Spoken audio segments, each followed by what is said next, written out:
अनेक माननीय सदस्यों ने विस्तार से चर्चा की है। माननीय खड़गे जी ने कुछ देश के लिए, कुछ दल के लिए, कुछ खुद के लिए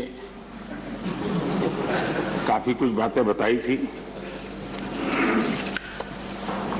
आनंद शर्मा जी ने भी, उनको जरा समय की तकलीफ रही, लेकिन फिर भी उन्होंने कोशिश की और उन्होंने ये कहा कि देश की उपलब्धियों को स्वीकारा जाए। श्रीमान मनोज झा जी ने राजनीतिक से अभिभाषण परे होना चाहिए, इसकी अच्छी सलाह भी दी। प्रसन्न आचार्य जी ने वीर बाल दिवस और नेताजी से जुड़े कामों के संबंध में भी विस्तार से सराहना की। डॉक्टर फौजिया खान जी ने संविधान की प्रतिष्ठा को लेकर विस्तार से चर्चा की। हर सदस्य ने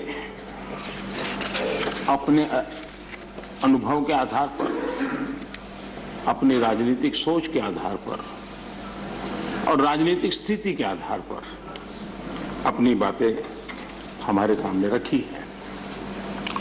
मैं सभी माननीय सदस्यों का इसके लिए हृदय से आभार भी व्यक्त करता हूं। आदरणीय सभापति जी, आज देश आजादी का अमृत महोत्सव मना रहा है।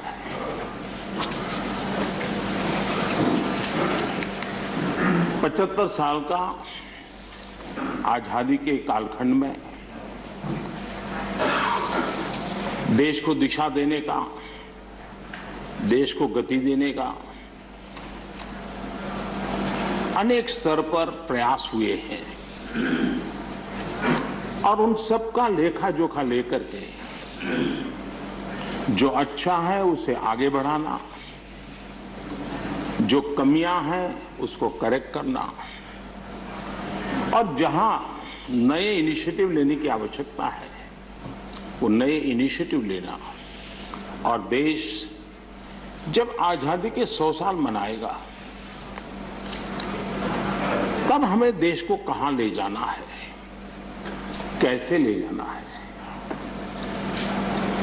किन किन योजनाओं के सहारे हम ले जा सकते हैं, इसके लिए ये बहुत ही महत्वपूर्ण समय है। और हम सभी राजनीतिक नेताओं ने, राजनीतिक क्षेत्र के कार्यकर्ताओं ने अपना ध्यान पर भी और देश का ध्यान भी आने वाले 25 साल के लिए देश को कैसे आगे ले जाना, इसके लिए केंद्रित करना चाहिए। और मुझे विश्वास है कि उससे जो संकल्प उभरेंगे उस संकल्प में सबकी सामूहिक भागीदारी होगी,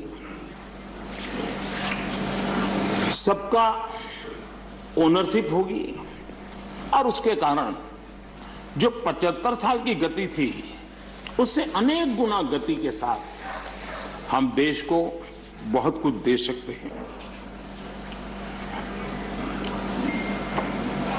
आदरणीय सभापति जी,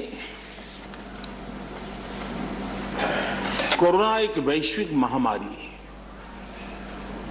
और पिछले 100 साल में मानव जात ने इतना बड़ा संकट नहीं देखा है। और संकट की तीव्रता देखिए,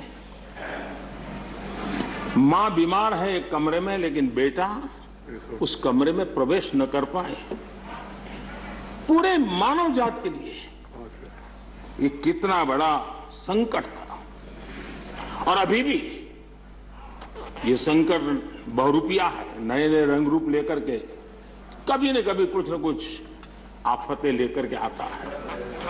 और पूरा देश और पूरी दुनिया, पूरी मानव जात उससे जूझ रही है, हर कोई रास्ते खोज रहे हैं। आज